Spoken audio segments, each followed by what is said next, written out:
ও তো এবার lottery ticket কাটবে আর খালি বিসমিল্লাহ বলে চুমো খাবে।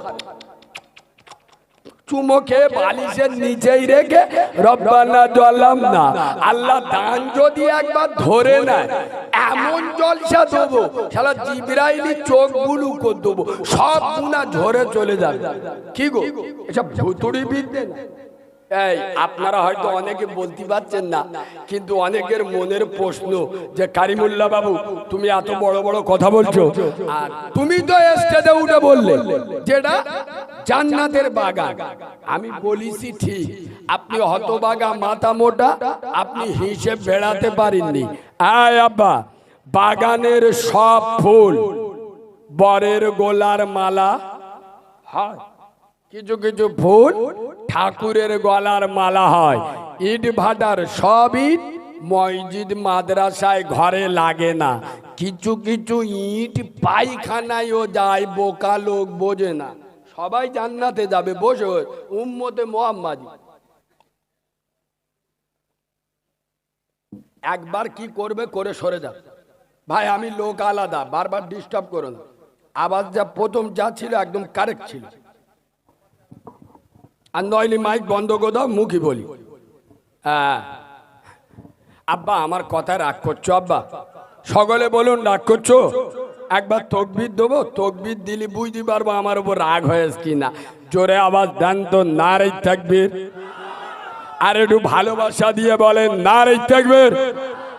1 2 3, ইমান যেতে নাই দেরি। 4 5 6, নামাজ পড়লে আল্লাহ নেবে রিস্ক। সুবহানাল্লাহ বলবে, আর একটু জোরে সুবহানাল্লাহ বলবে। আচ্ছা আব্বা আমি এই যে বললাম 4 5 6 নামাজ পড়লে আল্লাহ নেবে রিস্ক, বিশ্বাস হয়? জোরে বলুন। ওই আন্দাজি হ্যাঁ হু বলবেন না, আমি তো ধরবো। কিছু কিছু বক্তা আছে স্টেজে উঠে বললো বাবা রুজির মালিককে, আমাদের মধ্যরা ঠেলে উঠলো আল্লাহ, খাওয়াইকে আল্লাহ, পাক্কা চিটিং বাদ। আরে রুজির মালিক যদি আল্লাহ হবে, আর আল্লাহকে যদি রুজির মালিক বলে বিশ্বাস করবে, একটা ভাত টিপে ধরছি শোনেন। আপনার মেয়ের বিয়ে দেবেন, আপনার বোনের বিয়ে দেবেন, ছেলে দেখতে গেছেন কোথায়? গোলাবাড়ি। আর ছেলে দেখতে গিয়ে আমরা প্রথম প্রশ্ন কি করি? ছেলে কি করে? যদি বলে যে ছেলে সরকারি চাকরি করে, কিন্তু দাঁড়িয়ে মতে বলে ও আমার মুখী মতে মুতুক, অসুবিধা নেই, এই যন্ত্র তো খুঁজ দিছি। আরো যদি বলে দেগঙ্গার বাজারে 4টে দোকান আছে, 2টো লরি আছে, বলে কোনো কথা চলবে না, বিয়ে হবে। আরে বিশ্বনাথপুরের মুসলমান, আমি কারিমুল্লাহ নবীর মেম্বারে বসে বলছি, এরা যদি মুসলমানের ছানা হতো, এরা যদি মুসলমানের বাচ্চা হতো, রুজির মালিক আল্লাহ দেয়, এটা যদি অন্তর থেকে বিশ্বাস করত, এদের প্রথম প্রশ্ন করা উচিত ছিল ছেলেটা নামাজি কিনা। কেননা পৃথিবীর সব থেকে বড় খাদ্যমন্ত্রী আমার আল্লাহ ওয়াদা করেছে যে নামাজ পড়বে নামাজি হবে, 5টা পুরস্কার দেবো। কটা বলো? 4টে বাকি রে, মরণের পরে দেবো, তোগা ভালো হবে। একটা নগদ দেবো, নামাজ পড়তে যাবি হাতে হাতে দিয়ে দেবো। সেটা কি? নামাজিকে রুজির পিছনে ছুটতে হবে না, আমার রেজেক নামাজির পিছনে ছুটবে। সুবহানাল্লাহ বলো।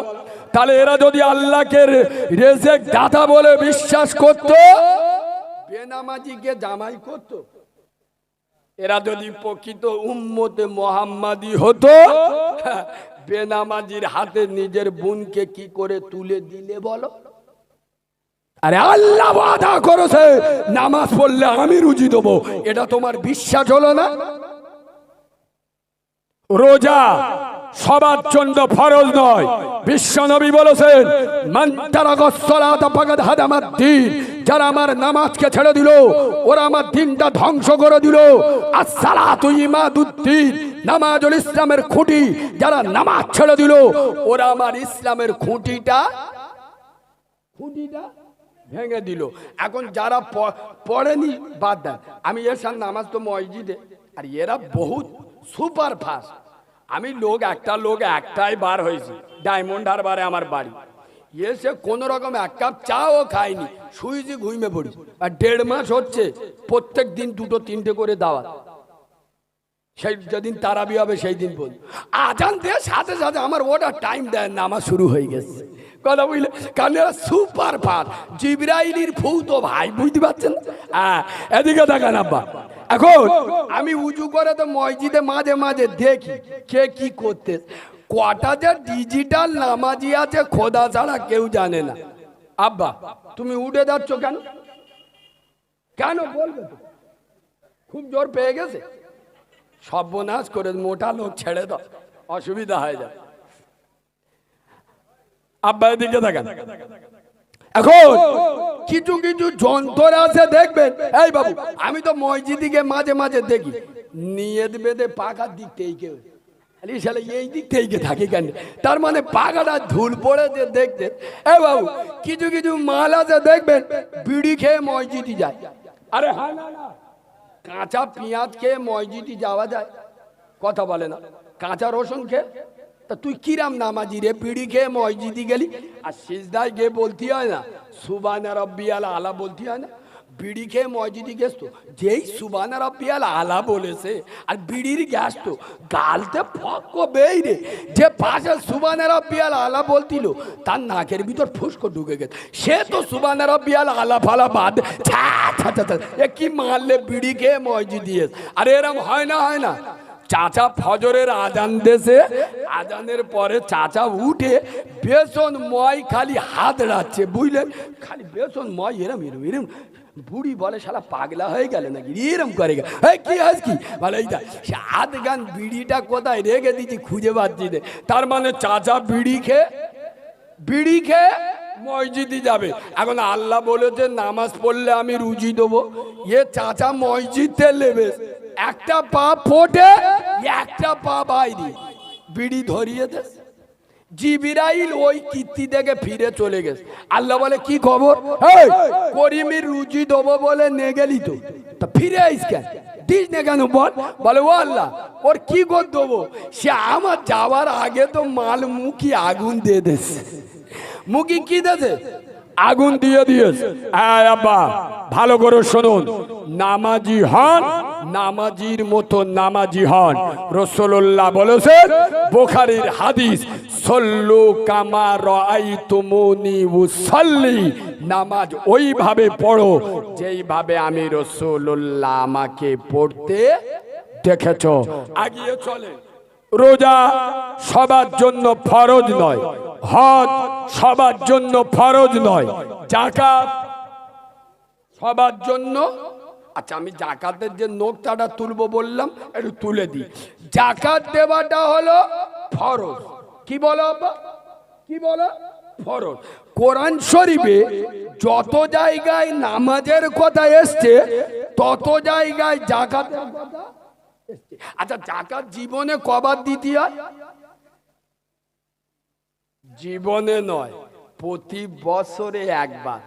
তবে আমাদের ভিতরে একটা ভুল ধারণা আছে যে যাকাত রোজার সময় দিতে হয়। না, শুধু যে রোজার সময় দিতে হবে না, সারা বছর যে কোনো মাসে যে কোনো দিনে, মানে বছরে একবার আপনার দিতে হবে। রোজার সময় আলেম উলামারা কেন বলে দেয়, এখন আপনি একটা সুবহানাল্লাহ পড়বেন একটা নেকি পাবেন, আর রমজান মাসে একটা সুবহানাল্লাহ বলবেন কিয়ামতের দিন গিয়ে দেখবেন 70টা। ও আল্লাহ, সেই রমজান মাসের 3টে রোজার দিন বুধবার বেলা 3টের সময় আমি তো একবার সুবহানাল্লাহ বলিস, আর একে 70টা লেখা আছে। আল্লাহ বলে বুঝতে পারি না, তুই একবার সুবহানাল্লাহ বলিস। রমজান মাস হলো আমার হাইব্রিড মাস, আমার পবিত্র মাস, তুই একবার সুবহানাল্লাহ বলেছি, আমি আল্লাহ 69টা জমা করে দিই। সুবহানাল্লাহ বলে। ওই জন্য আলেম উলামারা বলে ভালো কাজ ভালো মাসে করো, বাট আপনি সারা বছর যে কোনো দিনে দিতে পারেন। আমার প্রশ্ন অধিক নয়, আমি যে নোকতাটা তুলতে যাচ্ছি, যাকাত কার উপরে ফরজ? ভালো করে শোনেন, যে মালিকের নেশাব হবে। মালিকের নেশাব কার বলা হয়? যে মানুষটা সারা বছর খেয়ে দিয়ে 40 থেকে 45 হাজার টাকা বাঁচবে, তার উপরে যাকাত ফরজ। কত টাকা? 100 টাকায় 2.5 টাকা, 1000-এ 25 টাকা, 1 লাখ টাকায় 2,500 টাকা। হে বিশ্বনাথপুরের মুসলমান, জবাব দাও, আমরা যাকাত পঙ্কানু ভাবে দিই? জোরে বলেন দিই? আরে কিছু কিছু যন্ত্র আছে তো টোটালি যাকাত দেয় না। আচ্ছা ভেবে বলুন, ও যে যাকাত দিল না, আল্লাহ কি ওর যাকাতটা মাফ করে দিল, না ওর ঘাড়ের ওপরে চেপে থাকলো? কথা বুঝতে পারেনি? যাকাত যে আপনি দিলেন না, আল্লাহ কি আপনার মাফ করে দিল, না আপনার ঘাড়ের ওপর চেপে আছে? চেপে আছে। এবার কুরবানির ঈদ চলে এলো, বগরা ঈদ। ছেলেরা ধরে, আব্বা কুরবানি দেবে না, আব্বা কুরবানি দেবে না? বলে দেবো মানে কি রে? এমন মাল নিয়ে আসবো গ্রামের লোক দেখবে আর জ্বলবে, লুচির মতো ফুলবে। 80,000 টাকা দিয়ে গরু এনে চাচা যখন গ্রামে ঢোকাচ্ছে, চাচার এক হাতে সিগারেট আর এক হাতে খালি জামার কোলা এরাম এরাম করতে, তার মানে গ্রামের লোকে দেখাচ্ছে কি যন্ত্র খালি গ্রামে আনতিছি দেখেলে। আব্বা আমার প্রশ্ন এই জায়গায়, ও যে যাকাত দিল না, আল্লাহ ওর যাকাতটা মাফ করে দিল, না ওর ঘাড়ের ওপরে চেপে আছে? জোরে বলুন, চেপে আছে। আর বগরা ঈদের সময় 80,000 টাকার গরু এনে কুরবানি দিল। মুসলমানের ছেলে বুঝে উত্তর দাও, যাকাতের টাকায় কুরবানি দেওয়া হলো নি তো? বাবু আমি কি বলছি আপনারা বুঝতে পারেননি নাকি? ও যে যাকাত দিল না, তা যাকাতরা কি আল্লাহ ওর মাফ করতেছে? যে তুই বকিল ফকির, তোর বাপ বকিল, তোর 14 গোষ্ঠী বকিল, তুই ফকিরের বাচ্চা ফকির, আমি আল্লাহ তোর মাফ করে দিলুম? আল্লাহ আল্লাহ ওর মাফ করেছে, তাহলে ওর কি হয়েছে? ঘাড়ের ওপর চেপে আছে। তাহলে যাকাতের টাকা তো ওর ভিতরে আছে। আর কুরবানির সময় 80,000 টাকার গরু এনে কুরবানি দিচ্ছে, যাকাতের টাকায় কুরবানি দেওয়া হলো নি তো? এগোনে বলতে না, এই আদলা ইটির বাড়ি ঝাললি তবে বুঝতে পারি। আরে ও যে বছরে তো একবার যাকাত দিতে হয়, প্রতি বছর একবার যাকাত দিতে হবে, একবার বছরে একবার। আচ্ছা বলো, যাকাত দেওয়া ফরজ, কুরবানি দেওয়া ওয়াজিব? ওয়াজিব বড় না ফরজ বড়? ফরজ বড়। সেই আল্লাহর ফরজকে তুমি মানলে না, তাহলে তোমার ওই টাকাটা তো এর ভিতরে আছে। তা ওই টাকা নিয়ে কুরবানি দিলে যাকাতের টাকায় কুরবানি দিল না তো? ওই গরুর গোশত মুসলমানদের খাওয়া যাবে তো? এই কথাগুলো বলি বলে আমি কারিমুল্লাহ খারাপ, এগুলো তো রোগের ওষুধ। এ তো মুসলমানের ছানা খাবার সময় হালাল হারাম বোঝে না, খালি লিয়াই লিয়াই লিয়াই। খাওয়া দেখলি বোঝা যাবে আজরাইলির ভূত ভাই। আয় আব্বা, দুটো পায়ে ধরে বলে যাচ্ছি, যাকাত সবার জন্য ফরজ নয়, রোজা সবার জন্য ফরজ নয়, হজ সবার জন্য ফরজ নয়, নামাজ, জোরে বলুন, নামাজ সবার জন্য ফরজ। রাসূলুল্লাহ পৃথিবী ছেড়ে চলে যাচ্ছেন, আর বিশ্বনাথপুরের মুসলমানদের ইশারা করে যাচ্ছেন, হে বাংলা তথা ভারতের মুসলমানেরা, হে পৃথিবীর উম্মতে মুহাম্মাদিরা, আমি রাসূলুল্লাহ পৃথিবী ছেড়ে চলে যাচ্ছি, তবে তোদেরকে এতিম করে যাচ্ছি না রে। আমি নবী, আমি রাসূলুল্লাহ, আমি স্বার্থপর নই রে। আমি রাসূল তোদের হাতে জান্নাতের চাবি দিয়ে যাচ্ছি। আসসালাতুল মিফতাহুল জান্নাহ। আমার বিশ্বনাথপুরের যুবক জওয়ানেরা, আমার বিশ্বনাথপুরের তরুণ নবীনেরা, আমার বিশ্বনাথপুরে বয়স্ক বাবাজিরা, আমার বিশ্বনাথপুরের সোনামণি মা বোনেরা, এরা যখন আল্লাহর নামাজে দাঁড়িয়ে যাবে, খোদার বেহেশতের তালাটা খুলে যাবে। সুবহানাল্লাহ বলেন। আয় আব্বা, নামাজের কথা বলছি তো, দুটো পায়ে ধরে বলে যাচ্ছি, সামনে রমজান মাস আসছে। নামাজ এমন একটা জিনিস, রাসূলুল্লাহ বলেছেন, আসসালাতু খায়রুম মাওযুইন, মানুষের শরীরে যত ইবাদত আছে সর্বশ্রেষ্ঠ ইবাদতের নাম হলো নামাজ। বিশ্বাস করুন। আয় আব্বা, আমি আপনাদেরকে সারা জীবন নামাজের কথা বলতে আসিনি, তার জন্য আপনারা মাইনে দিয়ে ইমাম সাহেব রেখেছেন। আমি আপনাদের বলে যাব 41 দিন নামাজ পড়ুন। তবে ওই 41 দিন কিরাম পড়বেন? বাপ মরে গেছ নামাজ ছাড়বেন না, মা মারা গেছে নামাজ ছাড়বেন না, ছেলে মারা গেছে নামাজ ছাড়বেন না, কেউ বন্দুক ধরেছে গুলি করে দেবো নামাজ ছাড়বেন না। কসম খোদা, এই রকম নামাজ 41 দিন পড়ে 41 দিন পরে আপনি নামাজ ছেড়ে দেবেন, নামাজ আপনাকে ছেড়ে দেবে না। কসম খোদার নবীর মেম্বারে বসে বলছি, রাসূলুল্লাহর জামাতা আলী, সাইয়্যিদাতুন নিসা, খাতুনে জান্নাত ফাতেমাতুজ জোহরার স্বামী আলী, আয় আব্বা হাসান হোসেনের আব্বা আলী, জিহাদের ময়দানে তীর লেগে গেছে। তীর মানে বুঝতে পেরেছেন তো? ও বার করা যায় না, পুরো কেটে বার করতে হবে। হযরত আলী হাত দিচ্ছে না। হযরত আলী আল্লাহর নামাজে দাঁড়িয়ে গেছে। আমার নবী সাহাবাদের বলছে, বাবা এইবার আমার আলীর তীরটা বার করলাম, সুবহানাল্লাহ বলবেন না? একটু জোরে সুবহানাল্লাহ বলবেন না? হযরত আলী নামাজে দাঁড়িয়েছে, স্বয়ং রাসূলুল্লাহ বলছে, বাবা আমার আলীর তীরটা এইবার বার করলাম। জোয়ান জোয়ান সাহাবারা হযরত আলীকে ধরে জোর করে টেনে, যে তীরে হাত দিলে যন্ত্রণায় ছটফট করছিল সেই তীর জোর করে টেনে বার করে দিল। কসম খোদার, হযরত আলী একবারের জন্য সাড়া পায়নি। সুবহানাল্লাহ বলে। হযরত আলী সালাম ফিরিয়ে দেখতে সাহাবারা বসে। হযরত আলী বলছে, ভাই আমার তীর বার করতে এসছো, হাত দিও না, আমার যন্ত্রণা করছে। লোক অবাক, আলী তুমি ধন্য, তোমার নামাজ ধন্য। আমি বিশ্বনাথপুরের মুসলমানদের বলে যাই, নামাজ এইভাবে পড়ুন, আল্লাহ রাজি করুন। আরে আল্লাহ রাজি হলে গোটা দুনিয়া আপনার গোলাম হয়ে যাবে। কেন মুসলমানেরা মসজিদে যায় না?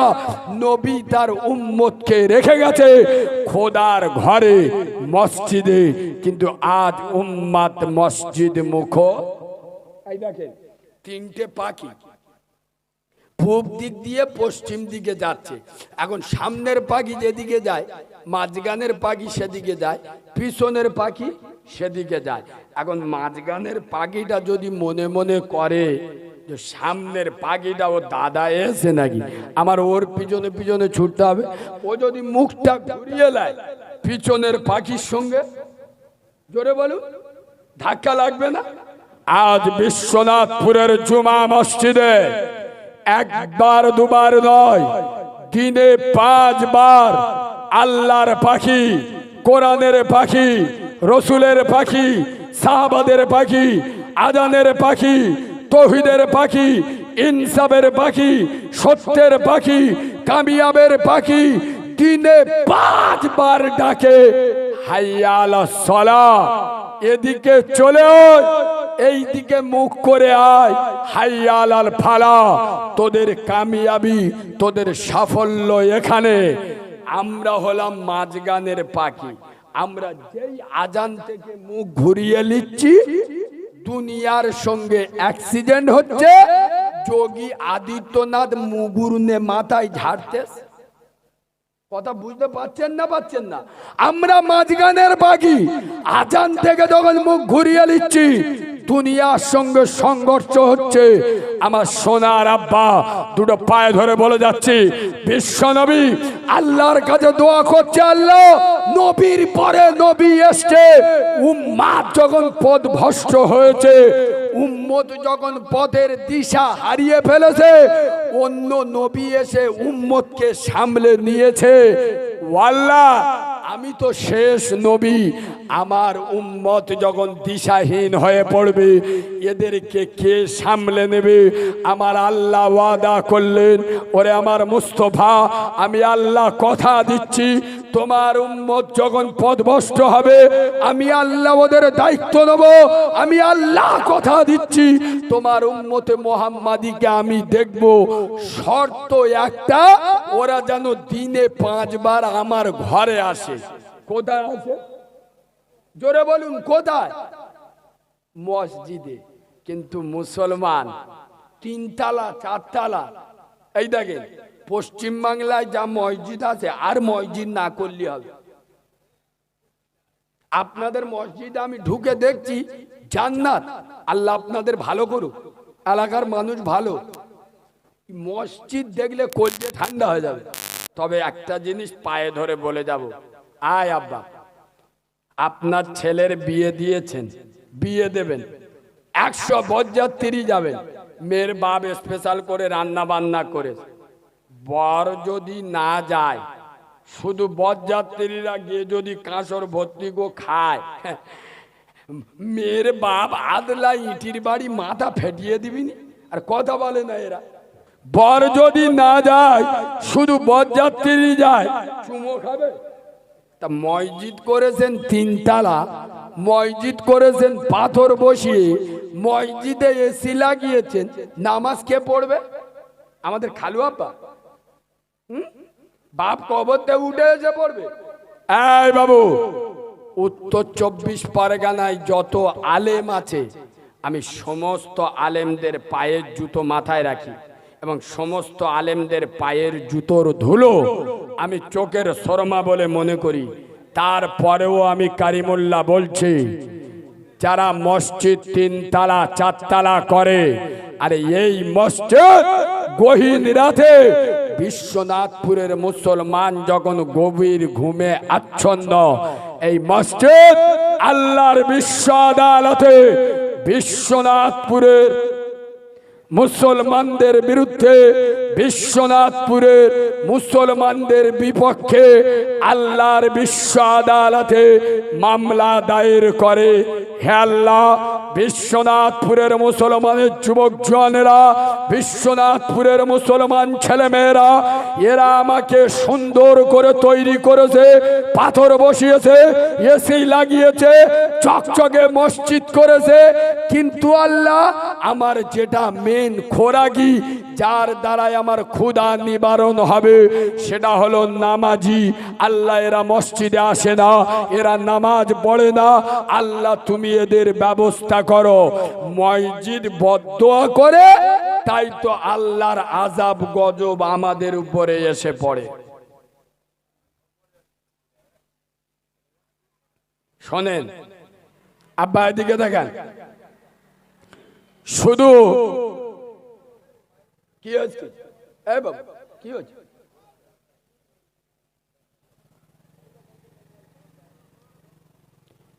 শুধু আলেমদের বিরুদ্ধে আঙুল তুললে হবে না, উলামাদের বিরুদ্ধে আঙুল তুললে হবে না। আলেমদের হক কথা বলতে দেবেন, মসজিদে যাবেন, 5 ওয়াক্ত নামাজ পড়বেন। রাসূলুল্লাহ বলেছেন, আসসালাতুল মিরাজুল মুমিনিন, নামাজ হলো মুমিনের জন্য আল্লাহর সঙ্গে দেখা করা। আমার সোনার আব্বা, এ মসজিদ আল মসজিদুন বাইতুল্লাহ, মসজিদ কার ঘর? জোরে বলে, কার ঘর? আল্লাহর ঘর। আমি কারিমুল্লাহ আপনাদের কাছে ওয়াজ ও নসিহত করছি। আয় আব্বা, আমি একজন মা হারা অনাথ। আমি যেদিন পৃথিবীর জমিনে এসেছি, আমি আমার প্রসবিনী মাকে হারিয়েছি। আমার মাকে আমি জীবনে দেখিনি। আমি এই রকম একজন অনাথ ছেলে। আমার প্রসবিনী মা, জনম দুঃখী মা, গর্ভে ধারিণী মা, রক্ত ক্ষরণের পেটে ধরা নারী ছেড়া মা আমাকে প্রসব করে 1 থেকে 1.5 মিনিট বেঁচে ছিল। আমার মায়ের ফুল পড়েনি, আমার মা মারা গেছিল। কসম খোদার করে আমি কারিমুল্লাহ বলি, এখানে যারা বসে জলসা শুনছ, আল্লাহ নবী বলেছেন, সারা বাংলা নয়, সারা ভারতবর্ষ নয়, সারা পৃথিবীর জমিনে যত ভাষা আছে, যত ওয়ার্ড আছে, যত শব্দ আছে, যত সেন্টেন্স আছে, যত বাক্য আছে, যত ডিকশনারি আছে, সমস্ত ওয়ার্ড, সমস্ত শব্দ, সমস্ত ভাষা, সমস্ত বাক্য যদি একটা পাল্লায় রাখা হয়, আর এই যে ছোট্ট ভাষা মা, এই মায়ের ভাষাটা যদি অপর পাল্লায় রাখা হয়, আমি আব্দুল্লাহর বাবা মোহাম্মদ জানিয়ে দিলাম, গোটা দুনিয়ার ভাষার চাইতে মায়ের ভাষার পাল্লাটা ভারী হবে। সুবহানাল্লাহ বলে। আমি ওই জন্য কথা বলতে বলতে মাঝে মাঝে রেগে যাই, কেন জানেন? আমি নিজেকে ঠিক রাখতে পারি না। কেন? মুসলমানের ছানারা জান্নাত কোথায় খুঁজতে যাও? কাবা কোথায় দেখতে যাও? ঘরে কাবা মদিনা বসানো আছে। নবী বলেছে বাপ হলো তোর জন্য জিন্দা কাবা, মা হলো তোর জন্য মদিনা। এইরকম বাপকে ধরে যারা ধাক্কা দেয়, যারা প্রসবিনী মায়ের গায়ে হাত তোলে, আমি কারিমুল্লাহ আই দিস চ্যালেঞ্জ, ও 40 বার হজ করো, 4000 বার আজমিরে যাক, 4 কোটি বার ফুরফুরায় যাক, আর বসিরার আল্লামা রুহুল আমিন হুজুরের মাজারে যদি চিৎপাত হয়ে শুয়ে থাকে, আমি কারিমুল্লাহ তারপরেও বলছি আল্লাহর গজবের জাহান্নাম ওর জন্য অজীব হয়ে আছে। মার বয়স হয়ে গেছে, 50 বছর পার হয়ে গেছে, খিদে লেগেছে, বেলা 3টে বেজে গেছে, মা দুটো ভাত খাবে, ওর বউয়ের পোঁদের দিক তেকিয়ে থাকতে হবে, কখন দুটো ভাত দেবে খাবে। তোর মতো মোচর মানে ছানা তো ইঁদুর মোরা বিষ খাওয়া উচিত রে। ইঁদুর মোরা যদি না পাস, অন্তত ছুঁচো মোরা খেয়ে মর। হ্যাঁ আব্বা, যখন আমি আপনি ছোট ছিলাম, যখন কথা বলতে পারতাম না, আমি কেঁদে উঠিস। এই বাবু, আমার মা বুঝতে পেরেছে এই কান্নাটা পেট কামড়ানোর কান্না। ফের কেঁদেছি, মা বুঝতে পেরেছে এই ওর খিদে লেগেছে। ফের কেঁদেছি, মা বুঝতে পেরেছে এটা পেশাব ফিরেজ বলে কাঁদতে। আর কথা সত্য না মিথ্যা? মা না বলা কথা বোঝে। তুমি যেদিন কথা বলতে পারতে না, তোমার না বলা কথা মা বুঝতে পারতো, তোমার আঙুল ধরে মা হাঁটানো শেখালো। আর আজকের সেই মায়ের সঙ্গে কথা বলো না, বোর ভয়ে। মার ভাত দেয় না, ওর বোর ভয়ে। তুই তো হিজড়েদের থেকে আরো খারাপ রে। এই হিজড়েরা তারা তো নিজের স্বাধীনতায় চলে, তুই তো হিজড়ের থেকে আরো খারাপ। তুই তো বড় হিজড়ে, বোর ভয়ে মায়ের সঙ্গে কথা বলে না, বলে না। এই সোনার আব্বা, আমি দুটো পায়ে ধরে বলে যাচ্ছি, যাদের বাম্মা মরে গেছে, যাদের বেঁচে আছে সম্পর্ক ভালো করো।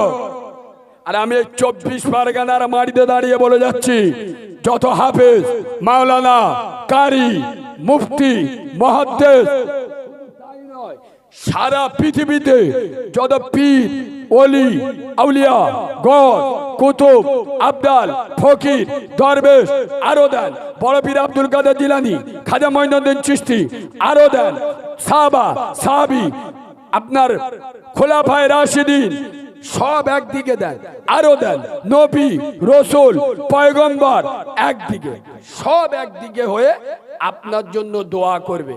আর এই বিশ্বনাথপুরের আপনার মা গরিব মেয়ে, ছেঁড়া শাড়ি পরে আছে, অশিক্ষিত, লেখাপড়া জানে না, আপনার জন্য বদদোয়া করবে।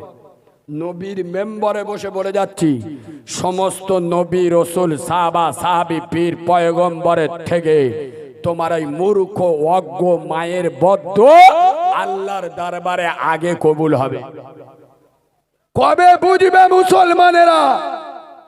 আজকের জলসার দিন। মা কি খাচ্ছে খবর নেই। শালিয়া সাউরিয়েছে, গঙ্গাতে খাসির গোশ কিনে আনছে সাদা প্লাস্টিকই করে, মানে গ্রামের লোকের দেখাচ্ছে শিখেলে সাউরিয়েলি কিরাম খাওয়াতি হয় শিখেলে। তার মানে কি 10 কাঠা জায়গা ঝাড়বে তো। মা দূর থেকে দেখছে ওর শাশুড়ি খাসির গোশত খাচ্ছে, আর মায়ের চোখ দিয়ে দুফোঁটা পানি ঝরছে, আর আল্লাহর কাছে বলে উঠছে, আল্লাহ আমি যখন বিয়ে করি আমার 18 বছর বয়স, একটা 18 বছরের যুবতী মহিলা, তার গায়ে মশা মাছি বসলে রেগে যায়, কোনো ছেলে খারাপ নজরে তাকালে রেগে যায়। আমি হাতে মুখে দিনে 8 বার 10 বার সামান দিতাম। আল্লাহ ওর বাপের সঙ্গে যেদিন বিয়ে করি আমার সমস্ত বডিটা ওর বাপের জন্য ফ্রি করে দিলাম, যেমন খুশি তেমন ব্যবহার করলো। ও আল্লাহ, ও আমার প্রথম সন্তান। ডাক্তার আমার হাত ধরে বলেছিল, মা এ বাচ্চা নরমাল ডেলিভারি হবে না, সিজার করতে হবে। ও আল্লাহ, আমি যদি মনে করতাম ওকে নষ্ট করে দিতাম, আমি যদি মনে করতাম ওকে শেষ করে দিতে পারতাম, আল্লাহ আমি 18 বছর বয়সে আমার জীবনের মায়া করিনি, আমার যৌবনের চাহিদা রাখিনি, শুধু ওর মুখে হাসি পড়াবার জন্য, ওর দুনিয়ার আলু বাতাস দেখাবার জন্য আমার আগো পেটটা কেটে, আমার আগো পেটটা ফেলে ওকে জন্ম দিয়েছি। আজকের খাসির গোশত খাচ্ছে ওর শাশুড়ি, আমার কোনো দুঃখ নাই। ও যদি একবার এসে আমার মা বলে ডাকতো, কসম খোদার নবীর মেম্বারে বসে বলে যাচ্ছি, মা একবার আহা বলে উঠবে, তোর 70 বছরের নামাজ শেষ, রোজা শেষ, হজ শেষ, জাকাত শেষ। আরে জান্নাতে যদি যেতে চাও মায়ের সেবা করো, বাপকে ভালোবাসো। বাপ হলো তোর জন্য জিন্দা কাবা, মা হলো তোর জন্য মদিনা। আরে মা কারে বলে, মা কি জিনিস আমাকে জিজ্ঞেস করুন, আমার তো মা নেই, মায়ের দাম আমি বুঝি। হতভাগা মুসলমান, মিলিয়ে নেবেন আমার কথা। যেদিন এই বিশ্বনাথপুরের জুমা মসজিদে হঠাৎ মাইকে ভেসে আসবে, বিশ্বনাথপুরের বাক্কারের মা মরে গেছে, সোমবার জোহর বাদ জানাজা হবে, খোদার কসম করে আমি কালিমুল্লাহ বলি, গ্রামের মেয়েরা দলে দলে তোমার মাকে দেখতে আসবে। তোমার মায়ের দেহটা নিথর হয়ে যাবে, তোমার মায়ের হাত আর নড়বে না, তোমার মায়ের চোখ আর কোনোদিন খুলবে না। সারা জীবনের মতো গ্রামের মেয়েরা তোমার মাকে গোসল করিয়ে দেবে, তুমি নিজের কাঁধে করে মাকে নিয়ে কবরস্থানে যাবে। ওরে হতভাগা মুসলমান, যখন মাকে নিয়ে কবরে নামবে, মাকে রেখে যখন উঠে আসবে, মনে করবে গোটা দুনিয়াটা কবরে রেখে দিলাম। বাড়িতে যখন ফিরে আসবে শুধু মায়ের স্মৃতিটা ভেসে উঠবে। আমার মা এখানে বসে থাকতো, আমার মা এখানে বসে আমার মুখে চুমা দিত, সেদিন 1000 বার মা মা বললে আর মায়ের ডাকের সাড়া দেবে না। আজকের ঈদের দিনে তোমার কাছে টাকা আছে, কিন্তু শাড়ি কিনে দেবার মতো মা তোমার কাছে বেঁচে নাই। আরে যেদিন বাপ বেঁচে ছিল 200 টাকা দিতে পারো নাই, আজ বাপ কি জিনিস মৃত্যুর পরে বুঝতে পারছো। আজকের তোমার কাছে অর্থ আছে, বাপের লুঙ্গি কিনে দেবে, লুঙ্গিটা পড়বে কে?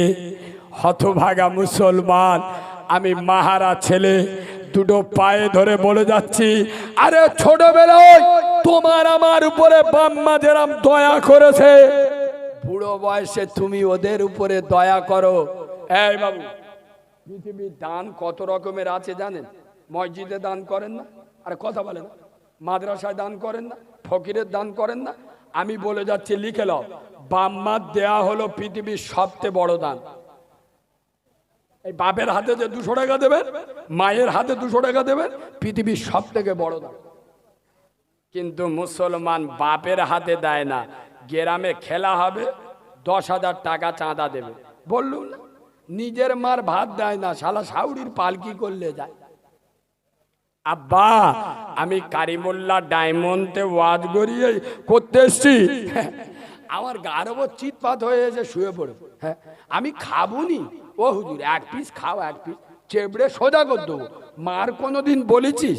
আমার ছোটবেলায় আমি গোস্ত চিবুতি পারতুম নি, তুমি চিবিয়ে আমার গালে দিতে, আজকে তোমার দাঁতগুলো পড়ে গেছে। হ্যাঁ আমি চিবিয়ে দিচ্ছি, তুই খা। কোনোদিন বলেছো? বাপকে কোনোদিন রাস্তায় ধরে বলেছ আব্বা 500 টাকাটা রেখে দাও, আমার রসুল খুশি হবে? আমার রসুল খুশি হলে আল্লাহ খুশি হবে। আমার সোনার আব্বা, আমি আপনাদের এক কাছে এসছি, মাহারা ওয়ানাত, আল্লাহর কাছে দোয়া করব। নবী বলেছে ওয়ানাতদের দোয়া কবুল হয়, মুসাফিরদের দোয়া কবুল হয়। আমি ওনাত এবং মুসাফির, এখানে কার মা মরে গেছে আমি জানি না, কার আদরের বাপ কবর থেকে চাতক পাখির মতো তেকিয়ে আছে আমি জানি না। আয় আব্বা, এতগুলো লোকের মধ্যে একজনার কি কলিজা নড়ে ওঠেনি, হৃদয় কি কেঁপে ওঠেনি যে আমার বাপ কত বছর আগে মরে গেছে, কবরে শুয়ে আছে, আমার বাপের কবরের কাফনটা পচে গেছে, আমার বাপের কবরের কাফনের দাম স্বরূপ আমার মায়ের কবরের কাফনের দান স্বরূপ খোদার ঘরে মসজিদে কিছু দেনা আছে, আল্লাহর ঘর দেনা থাকবে, আমরা বসে থাকবো, এটা হতে পারে না। আমি জানি বিশ্বনাথপুরে ইমানদার আছে, বিশ্বনাথপুরের যুবক জওয়ানদের ইমানি পাওয়ার আলাদা। আমি জানি এখানে ইমানদার আছে। আমার সোনার আব্বাও আছো, কোন সোনার ভাই আছো, কোন সোনার তরুণ আছো, কোন সোনার নওজোয়ান, কত টাকা কোথায় চলে গেছে খোদার ঘরে বাম্মার জন্য আল্লাহর আদালতে জমা দেবেন, আল্লাহর ব্যাংকে রেখে দেবেন, কিয়ামতের দিন পাবেন। আল্লাহ আপনার বাম্মার কবরটা জান্নাতের বাগান বানিয়ে দেবেন। সামনে রমজান মাস পর্যন্ত এখন যদি আপনি না আনেন, সামনে রমজান মাস পর্যন্ত মানে ঈদের দিন পর্যন্ত 5,000 টাকা খোদার ঘরে দেবেন। আমি জানি এখানে ইমানদার আছে। আব্বা একবার দিতে যদি আপনার কষ্ট হয় 5 বার ধরে দেবেন। ইমামের হাতে, কমিটির হাতে যদি একবার দিতে গিয়ে আপনার ভারী লেগে যায়, আপনি